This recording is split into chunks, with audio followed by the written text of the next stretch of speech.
All right, buckaroos and you fucking filthy degenerates, buckle up. I've got a steaming pile of internet drama hot off the press, and trust me, this one's messier than a McDonald's bathroom at 3 a.m. You know it's going to be good when Sparky Corners TC Rogue dumps this festering load of VTuber insanity in his lap, and then TC Rogue, bless his little Canadian heart, hand feeds it all to me like I'm some degenerate sewer rat, just waiting for the next hit of internet heroin. So, what's on the menu? None other than Apricotfroot's magnum opus, a 90-page symphony of bad decisions and emotional wreckage. I know what you're thinking. 90 pages? Did she run out of tissues while writing this? Or what? Well, let me tell you, Froot's tangled web of bad decisions demands nothing short of this literary marathon. Here's the kicker. It's not even well written. We're looking at 90 pages of pure, undiluted self-pity that makes the Kardashians look like masters of introspection. One of the shining stars of vshojo, or as I like to call them, vshitshow, decided to turn her diary into the next great American pity party, only with less accountability and more bad decisions, all in an attempt to justify her, let's call them, questionable choices. You know how it goes. I'm just exercising my autonomy. Meanwhile, her military husband's out there dodging bullets. Yeah, because nothing quite says empowerment like tossing your spouse under the bus while they're halfway across the globe serving their country. And oh, this manifesto, it's a doozy. What's wrong with it, you ask? Well, where do I begin? For starters, it's essentially one giant pity party, wrapped in layers of twisted logic and blame shifting. Froot spends pages upon pages painting herself as the poor, misunderstood heroine of this tale of woe, while subtly throwing her husband under the bus. You know, the guy dodging bullets for a living, while she's living out her own version of The Sims, dating edition. She goes on and on about how trapped she felt in her marriage, conveniently glossing over the fact that her fidelity record looks more like a drunk driving report. We're not talking about one little slip-up here. Apparently Froot thought she was living in some kind of real-life dating simulator while her husband was away. But does she take responsibility? Of course not. Instead, she hides behind the banner of autonomy, self-expression, and empowerment to justify her parade of bad decisions. Here's the real kicker. The whole manifesto reads like it's designed to justify her cheating as some kind of revolutionary act of self-care. Froot talks as though she's leading the charge for personal empowerment, but let's call it what it really is. A half-baked excuse to cheat. This isn't a feminist declaration of independence, it's a train wreck of denial. She spends way too much time trying to twist her husband into this controlling villain when, in reality, she's just working overtime to rationalize her infidelity while keeping up the victim narrative. And just when you think it can't get worse, Froot pulls out the ultimate gaslighting move. She twists her husband's mental breakdown into some form of manipulation. Now, while the exact moment he finds out about her cheating isn't set in stone, all the signs point to around January 14th to 17th, 2018, when they have that blowout fight, and he likely starts putting the pieces together. It's highly likely that something big gets uncovered here, which would explain his emotional collapse shortly afterward. But instead of acknowledging the fallout of her own actions, Froot frames his breakdown as him manipulating her. Let that sink in. The guy's out serving his country, likely discovers his wife's been cheating, and, understandably, has an emotional reaction. But in Froot's world, that's somehow his fault.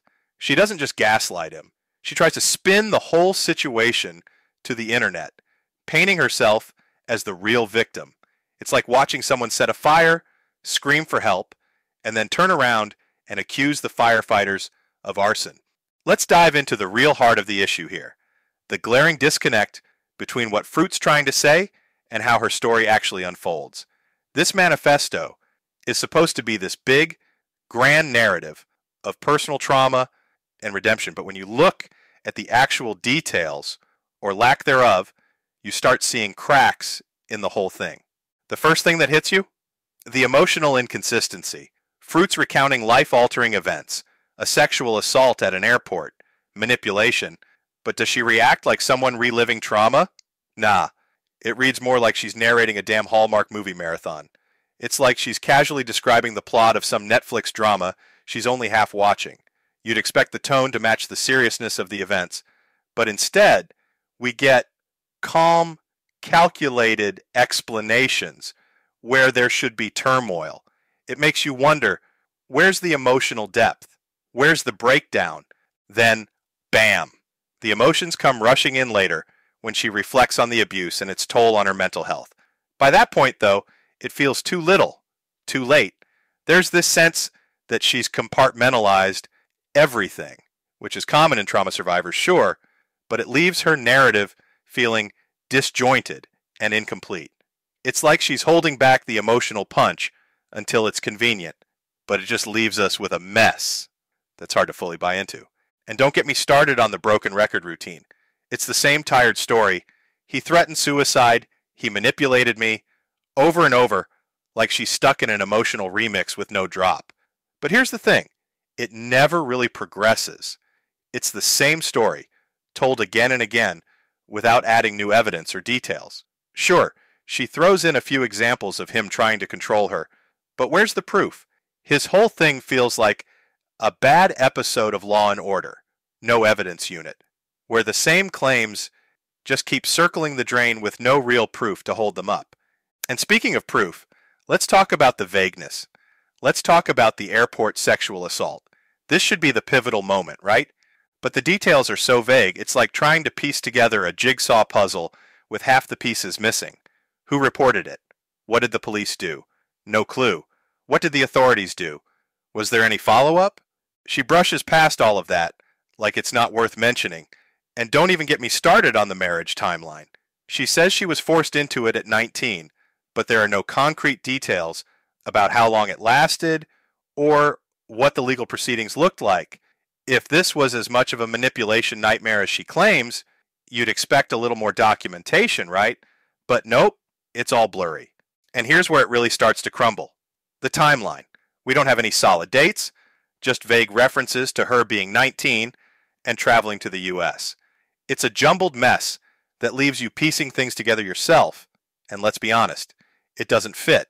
For someone recounting events that supposedly shaped her life, the lack of coherent chronology leaves way too much room for doubt.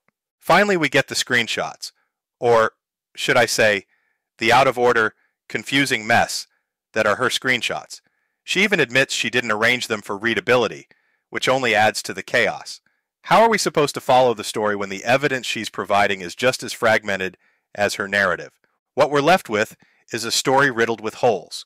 Froot's manifesto kicks off with this strange emotional detachment, ramps up with some reflective sorrow, but never quite gives us the whole picture. The emotional tone doesn't match the events described. The timeline is a tangled mess, and the lack of supporting evidence makes this whole thing feel unfinished.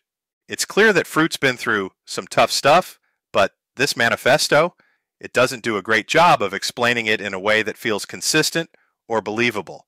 After trudging through all 90 pages, it's obvious that something's missing. Whether intentional or not, there are too many gaps for this to feel like the complete story. What's the real truth? Because from where we're sitting, it seems like we're only getting half the picture. Now, here's where things get really interesting. Because let's not forget, some of the most damning evidence was left out of this literary marathon entirely. That's right, the infamous DMs with Cinesticks. Those juicy, flirtatious, sexually charged conversations are nowhere to be found in Froot's 90-page manifesto. You'd think that if you're going to spill your heart out in some grand act of self-redemption, you'd include all the receipts, right? Nope. Froot conveniently leaves out the fact that while her husband was busy risking his neck overseas, she was busy sexting another guy on the side. This isn't just an oversight. This is strategic omission. Froot's playing a game of selective storytelling, leaving out the parts where she's the one crossing boundaries, all while playing the victim. If you're writing your own hero's journey, you better make sure the audience doesn't catch wind of the parts where you're sneaking off to another quest while still married to the original protagonist. And let's talk about the internet's favorite pastime, simping. When the Froot saga first blew up, you better believe her fans were crawling out of the woodwork to defend her like she was the second coming of Joan of Arc. They took her 90-page pity parade at face value, praising her for her bravery and strength. Meanwhile, the leaked DMs were circulating, and the simps either conveniently ignored them or dismissed them like they were some baseless smear campaign. Desynchronizer, her ex, even commented on how back then nobody believed him. It's no wonder. VTuber fan bases can be blind, loyal cults that'd walk off a cliff for their favorite virtual idol, and Froot's army was no different. The irony here is staggering. The fans who spent years praising her for her honesty were completely blind to the fact that she left out half the story. So what does Froot do about all this? She's been relatively mum on addressing the explicit leaks that weren't included in her manifesto. Her strategy? Ignore, avoid, and hope the internet's goldfish memory kicks in. Classic move. But here's the thing. These DMs have been floating around since 2022, and they paint a very different picture than the one she's so carefully curated in her long-winded narrative. You can't have it both ways. You can't present yourself as a wronged wife fighting for autonomy and empowerment while sexting cinna sticks on the side and expect no one to call you out on it.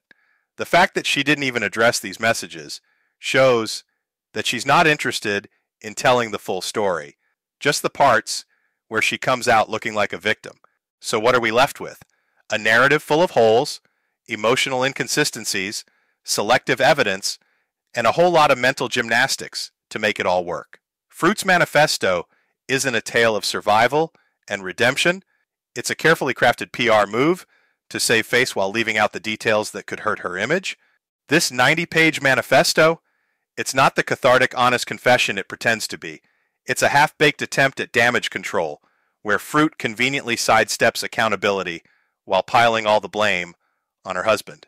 The story just doesn't add up. The timeline's a mess, the emotional tone is flat, where it should be raw, and the evidence she chooses to include feels like it's been cherry-picked to fit her victim narrative. So, what's the real truth here? We might never get the full picture, but from what we do know, between the manifesto, the leaked DMs, and the conveniently missing details, it's painfully clear Froot isn't the innocent party she's trying to sell. This manifesto was supposed to clear the air, but all it's done is kick up a storm of doubt, leaving more questions than answers. Let's face it, this whole saga is a 5-alarm dumpster fire, and Froot's trying to smother it with a blanket of self-victimization. But the internet doesn't forget, and it sure as hell doesn't forgive selective storytelling. If you're going to air out your dirty laundry, you better dump the whole basket.